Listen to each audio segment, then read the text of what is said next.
भैया बाबू हमार नाम चंचला बा। बहुत धन हो बहुत दौलत हो, अगर पति के न सुख मिले तो इसे आग लगे घर बच जाए।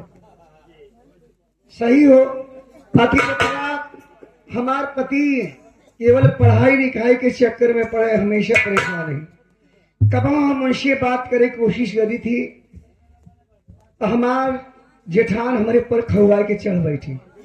कहा पढ़े नहीं लिखाई देते, कहाँ का परेशान करे थे। अरे नौकरी पा गई तो भाग चमक जाई। आखिर नौकरी भाग से मिलती बात तो सही बात, लेकिन नौकरी के साथ साथ पढ़ाई के साथ साथ मेहराबियों के प्यार दुलार चाहता। आखिर बतावा जब हमार मनई हमसे बात न करी हमसे बोली न तो लड़का कैसे हो? हाँ ये लड़का हो अब जरूरी बा, काटे में नमक वो छिड़ के चाहता। आखिर यही सोचत बाटे धन दौलत लाख होए, अगर पति के लाड दुलार घर में प्यार नहीं मिले ऐसा धन काट काटवावे चला जाए। हाँ। खेती बाड़ी हो बहुत कुछ बा, लेकिन ऐसे घर में कम मन से जो सुखा न पावा बहुत धन दौलत कम नहीं। आखिर पढ़त लिखत रही कौने काम करे। हम ऐसे भर अपने नैहरे में पड़ी रही ठीक रहा, लेकिन ऐसे घरे में आग लगे बढ़ जाए नहीं सुलूक जाए। आखिर बताओ जैसे तू भौजी हिया कल जाते वैसे तो हम कल जाते तो काका बने नहीं, मतलब जैसे तो काका के भतारे स्वाद ना मिलता है वैसे हमका मेहरारू हमें कहे भतारे के समा नहीं। हम भता जाना थे, अगर एक ही मनई जाना थे लड़का रहा तो का झाड़ा पोछा तो वो खुश रहा था। मेहरारू को अगर पति हंस के बोल दे तो मेहरारू गुस्सा शांत कर ली थी। अगर पति मुंह रमा के चला जाए मुंह बिछका के ये गुस्सा लगा तो जो का बताई घर में आगे लगा के भूले बढ़ जाए। नहीं तू ऐसे जिन करू ना हम सबे फंस जा ना भाई, हमके झेले तो तू थाना पुलिस। आखिर बता 10 साल आवत जात हो गया हमहू मेहरारू वही हमहू मेहरारू हमहू तो जा नहीं चाहिए थी, लेकिन हमार मनई अब तक हमसे बात नहीं करत।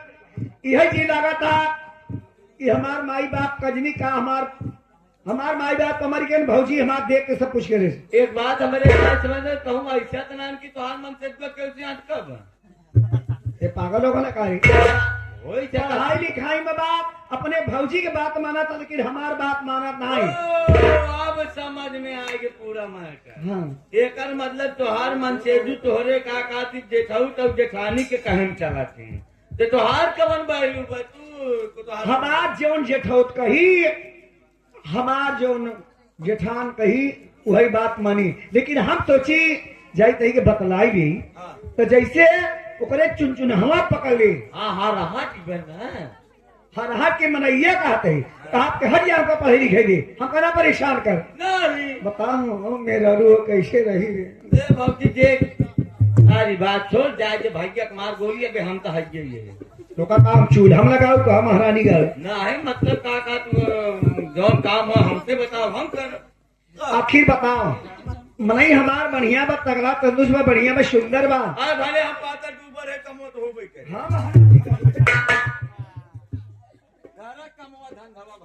सुन पहले हम ये सोचत बाटे अगर हमार अपने भौजी से बुलवाई नहीं, भौजी से पूछी भौजी का करिए घरे में बताओ देख बिने भौजी के सहारा ले हमारे घरे में गुजारा नहीं ना।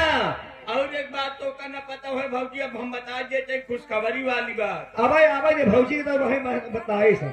अच्छा भौजी का आवाज भौजी से मिले भौजी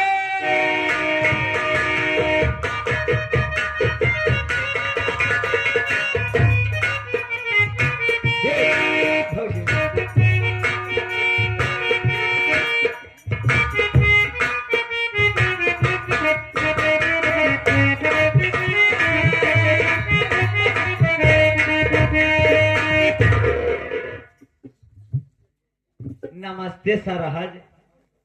नमस्ते हो नंदोई।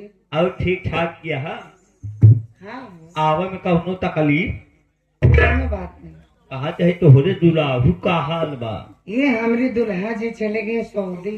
सऊदी ओ गए सऊदी तुहार यहाँ सुखद बहुदी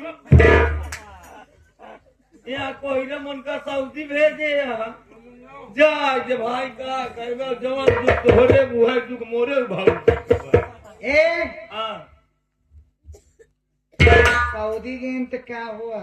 हाँ अरे मैं नारी हूँ, पतिव्रता नारी हूँ। कवन वाली नारी हो जब में पानी बहा था 70 पति नहीं करती। अच्छा एक ही थे अरे जगलू क्यों मोरी गई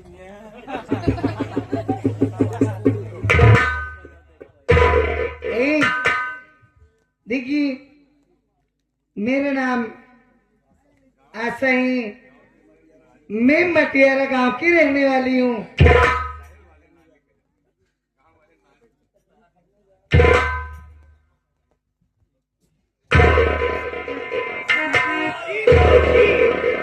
आज भोजी बतावा कहा बा कैसे आए? ठीक है दीदी अपना बताओ। अरे सब सोने से फुर्सत पाओ तब तो भाभी मैंने आपसे पूछने क्या करे भतार का है हुआ सऊदी कमाती है बेचारी आखिर बता भाभी तू तो अपने भतारे के सुपा थे पैसा कौड़ी भेजत है एक घड़ी में हमका तना तकलीफ बा कैसे रही? क्या भावा दीदी मार चिल्लाए पड़ी। आखिर बतावा हमार मनई हमसे बात नहीं करत कैसे रही? आखिर बतावा कोनो कुछ खबरी बा कैसे हम पड़ी रहा वैसे? कहाँ है? मैंने तुमसे कहा कि हमारे आदमी मुझसे बात नहीं करते हैं। ये दिया उनको कोनो उपाय सोचतू न क्या? बहुत दिमाग का है दीदी। देखा हमार बात सुना, घरे में देवरानी जेठानी से सबसे खूब बढ़िया करता था थैया। अरे खूब झगड़ा लड़ाई करा और का जहाँ झगड़ा करू तहाँ पट्ट से मान जाइए। ए या हो ना हो से मिला बुजुर्ग से आई यहाँ ये भौजाई है आई यहाँ ननद किए तो के कहा घर बनावे तो आई यहाँ ये घर बिगाड़ अरे जे जाए का कहा थी अगर तुम सबे जाओ वैसे गुण सहोर सिंह लाइन कर तुम सबे अगर ननदी किया जाओ तो ऐसे बुद्धि बताए क्या कि घरे मलगौजी हो जाए फूटन हो जाए घरे का नाश दीदी जानती है अगर तुम्हारे घरे में अगर वो एक बात करें तो 4 बात करें, ज्यादा बोला झोटी झोटा उबल कैला जेठाऊ दे उधार चप्पल धै दे मोहन के तब का तू मनी है ना सीधे न बने। तोहार कहाई के मतलब भौजी अगर हमार देवरान एक बात बोले तो हम 4 बात बोली, अगर हमार ननद एक बात बोले तो हम 4 बात बोली, अगर हमार जेठौ 2 बात बोले तो कुछ 1000 गाली दी। जब हमने जेठौते को गाली दे तो हमार जेठौ तो हमारे भाई हमारे भतारे का मजबूर कर बोले बनी। ये बात सही करो दीदी। अरे हमार भौजी आज के बाद तमाशा घर में हम चालू कर दे। अगर हमार ननद एक बात बोली तो भाई के तमाचा मार दे, अगर हमार जेठान हमसे बात करी तो 1000 गाड़ी दे, अगर हमार जेठौत बोली तो 20 गाड़ी दे, अगर हमार मनसेधु बोली तो दिन भाई गरिया। संझा सवेरे रोज लगी रहूं मन से धूम से माँ भुन भुन भुन भुन भुन भुन लगी रहूं तो मन से जा जवन तोहार कर दसना बात है तू जमने गांव से आए हो वो गांव आजाद भा ए नंदोई हम ऐसे अपने मनाई के थोड़ी पाए यही भगवान करा तोहार मनाई ऐसे हाईवे हम तोहार मनाई न होई ना तो का तेरी लीटर डी अब तो चला हम देख ले कि ननद भौजैया एक ही दुनहु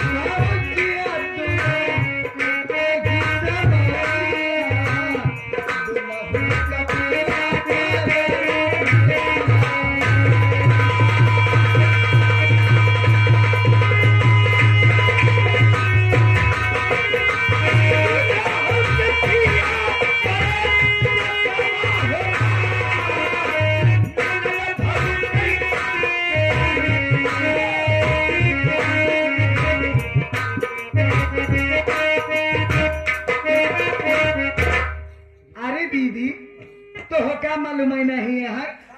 अरे नंदोई नौकरी पाई गई। नौकरी पाई गई हमका नहीं पता बा। तू एक माने तू बैठी रहबू। अरे वो पुलिस से हो गया है। ये बात तो का भाई पता है, बात सही है कि भौजी हमरे लगे भैया फोन करे रहे पुलिस का नौकरी पाई गया। अब अगर हमार कहा माना तो भौजी के बताए के हिसाब से तोका अगर पैसा अगर बचावे के बा, अगर तोका गहना होना पहने के बा, गहना बनवावे के बा, अगर तोका अपन अलग से कुछ चेते के बाद एक चीज जान ले, भैया से बातचीत कई के भैया से कैला अलगौजी कई के जब दुई परानी हो जाबू तो दोनों परानी चाहे जवन बनावा चाहे जवन खा। ये शिवेदार पहले सुना हमार भौजी कहे कि हमार मनई नौकरी पाई के बाद कहो नाते रिश्तेदारी लोग जान जाए मेहरानू न जाने। एक मतलब हमार देवरान हमसे कपट, एक मतलब हमार जिठौत हमसे कपट करत बा, हमार भतार हमसे कपट करता। लेकिन हे भौजी तू जा घरे, आज के बाद अपने अंगुली पर नचाओ पूरे परिवार। अगर दीदी ना नचाबू ना तो काम आगे ना हुई, तो उसे ढेर चीज छिपावत हूँ। मतलब भौजी से प्यार दुलार करत है, हमसे कपट करत है। एक मतलब हमार दौरान हमारे के मतलब हमने मनई के चक्कर में रहा था। तू जा, हम देख लेगा, जा तू।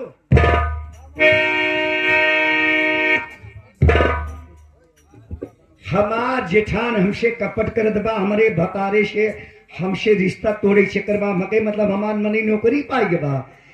ए दैहरा के नाती आज के बाद हम गोड़े न गिरवा लें तो हमार नाम चंचला नाम। अब पूरे घरे परिवार का हम निकुरा में चना न चबवाई दी तो हमारा नाम चंचला नहीं बा। यदिया लागे कि पिया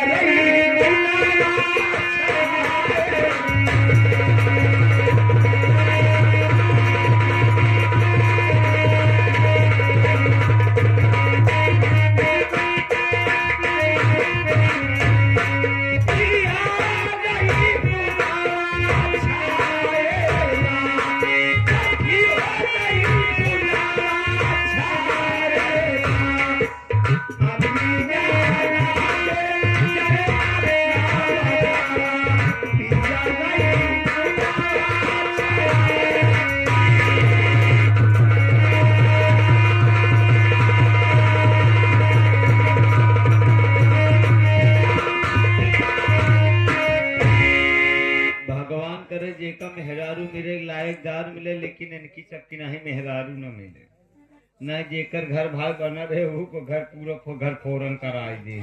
पता नहीं कदनी कहाँ गुजरी कहाँ सीख। मैंने ढूंढते घर में चली आई, हमारी ननद नहीं मिली, हरामखोर। कहाँ मिले? कहाँ गई बारे? मैंने घर में ढूंढी नहीं है, कहाँ गई बा? हो भाई करे तो ले हुए मोबाइल नान के लिए देश के ढिंगरस बतलात हुए। ढिंगरा से बतलाई नहीं पाई। आज के बाद ओकर पढ़ाई बंद के चूल्हा बर्तन करो, आने दो। बंद करा।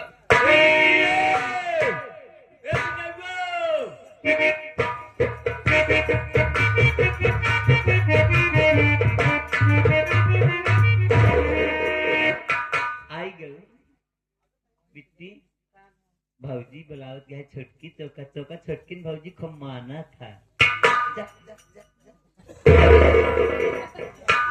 भाभी माँ के चरणों में। अरे हमार ननद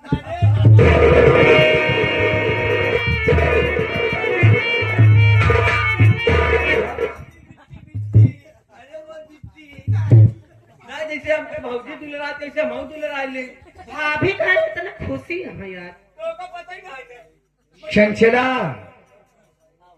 तुम्हारे घर का किस्मत का ताला खुल गया। का भाभी? अरे पूनम मेरी बात सुनो, एक बात बताओ, जो मैं कहूंगी हमारी बात मानोगे, अपने परिवार की बात मानोगे? काहे न मानब भाभी, का है का चाहती है? सारा जिंदगी तो अपने बड़े भैया की सेवा किया, अपने बड़े भाभी का सेवा किया, हमारी बात को कभी तूने टाला नहीं ना, हमारी बात को उल्लंघन किया। लेकिन एक बात है, हमारी बात सुनो, मैं तुमसे कहता हूं,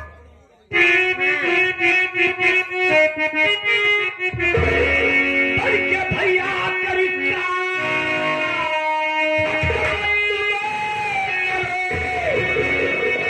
आज के साथ में तुम हमारे रहो, तेरी हर भाई पूरी करूं जाए।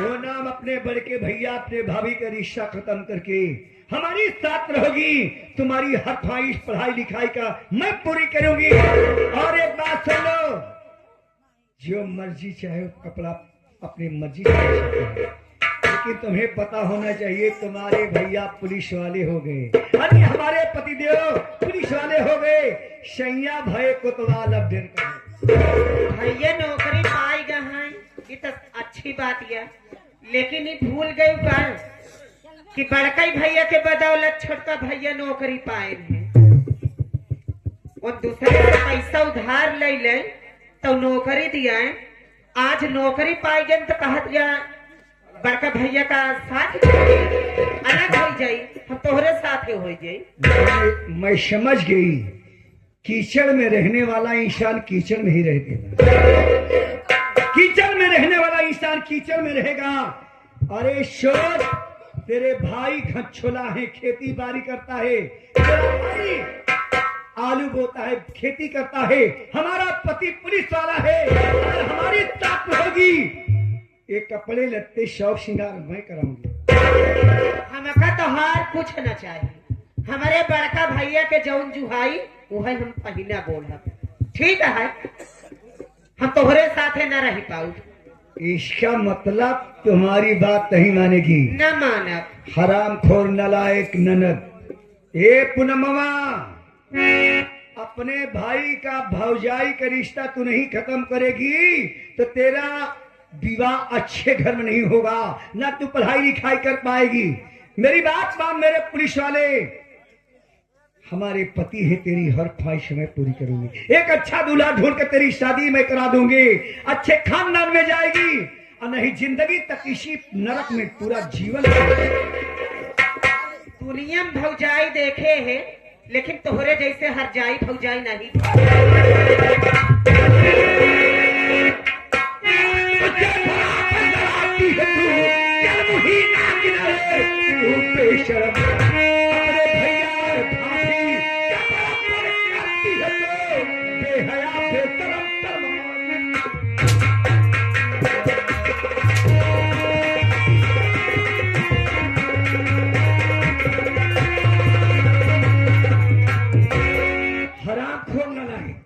हमारी जैसे भौजाई का कहे नहीं पाए, का कहती है बटे? अब चिल्लायू ना, नहीं तो हार जुबान खींच के तोहरे हाथ में धई, ठीक है? अब हद से ज्यादा आगे ना बढ़ी, हमारे भाई का अलग करबू तो ठिकाई ना। तेरा भाई मेरे पति के लिए क्या किया है? तेरा भाई बड़ा वाला ऐसे किसान धुरिया माटी में रहेगा, अगर अपने बड़की भौजी के संग तोहरे तहा गुलाब दे छलकाता है यार, हमारे भैया के माटी है, जब तक रुपीवा है तब तक उड़ ले आसमान में, जब रुपीवा खत्म हो जाए तोहारा गोड़वा जमीन यहीं पे रहे। हाँ। हमारे पति जब तक जिएंगे तब तक मुझे पैसा आएगा, तब तक पैसा वाली रहूंगी। सुन, तो गर्दा माटी में अपने तेरा भाई है उसका साथ छोड़ दे, समझदारी का पूनम रास्ता मैं तुम्हें परिचय दे रही हूँ, जानती हो? अरे क्यों उसके साथ में परी हो? तोहार साथ छोड़ देव, लेकिन हमने बड़का भैया बड़की भाभी के साथ न छोड़ब न छोड़ब।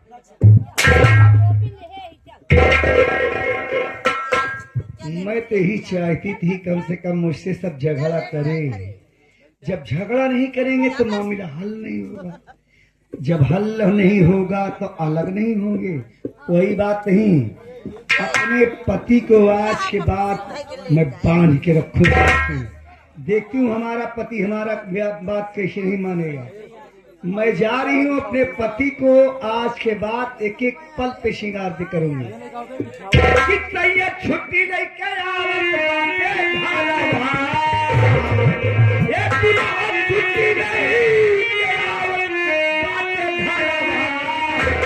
आज तेरी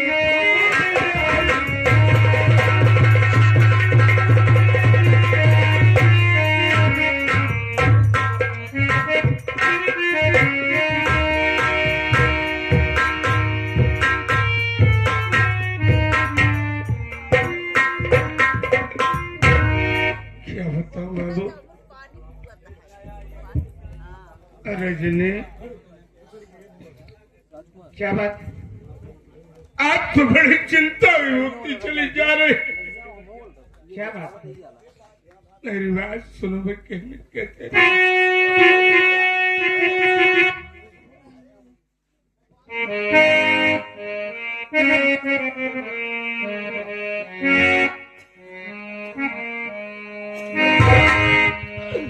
अरे हुए 2 महीने पर बीजन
इंतजार करिए, अभी हमारे विजय तनख्वाह नहीं होगी, इसलिए वह नहीं, शायद विजय आता होगा। चलो अच्छी बात है। अब एक इंतजार किया जाए। ठीक है भाई, जाइए।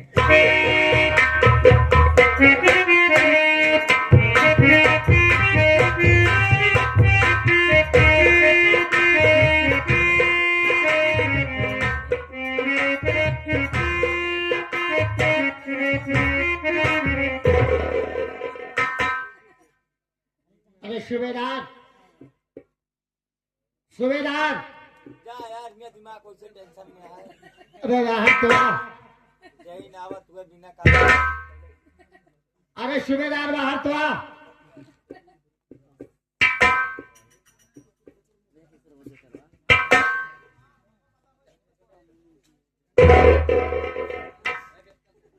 क्या देख रहे हैं? यही देखा था यार भैया, तू तो पुलिस वाले बन गए। उसे पुलिस वाले कहते हैं। हाँ पुलिस वाले। यार भैया हाँ, नौकरी लग गई। हाँ सूबेदार, चला बड़ी, आज बड़े भैया की मेहनत रंग लाई है। चला बड़ी अच्छी बात क्या है, कम से कम भैया पैसा ना जाए तो ना गुआ, तो हर मेहनत उनका पैसा रंग लाएगी। हाँ मन्ना, सबसे पहले चल बड़े भैया और भाभी के पास चलेंगे।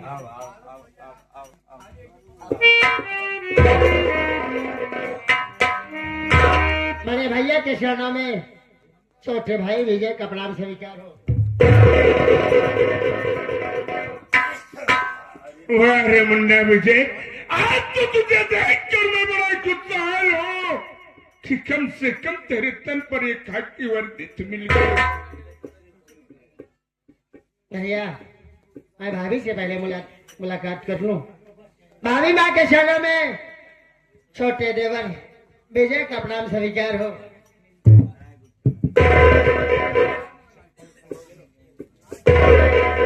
अरे बहन पूनम, नमस्ते। पूनम, घर में सब सदस्य दिखाई दे रहे हैं, लेकिन तुम्हारी छोटी भाभी चंचला दिखाई नहीं दे रही हो, कहाँ पर है? एक चबरा मारा जब ना पता रहा तो हमसे पूछा करना।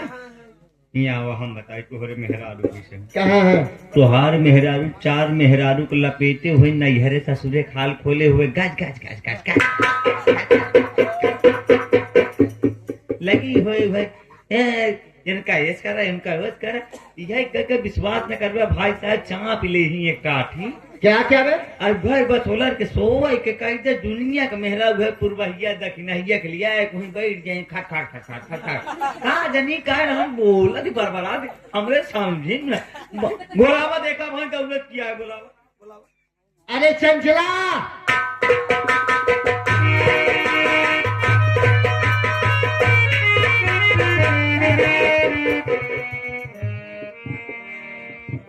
अरे प्राणनाथ, अरे तो इन आज जब फूहर बाटे वर्दी देखा तो कौन सपना करे।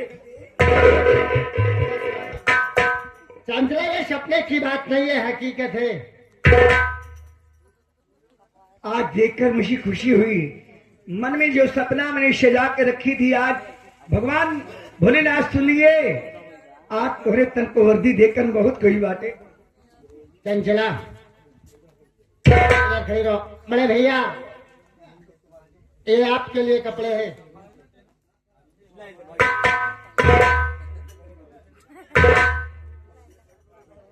बहन, ये तुम्हारे लिए है। भाभी माँ, ये तुम्हारे लिए है। चंचला, ये तुम्हारे लिए।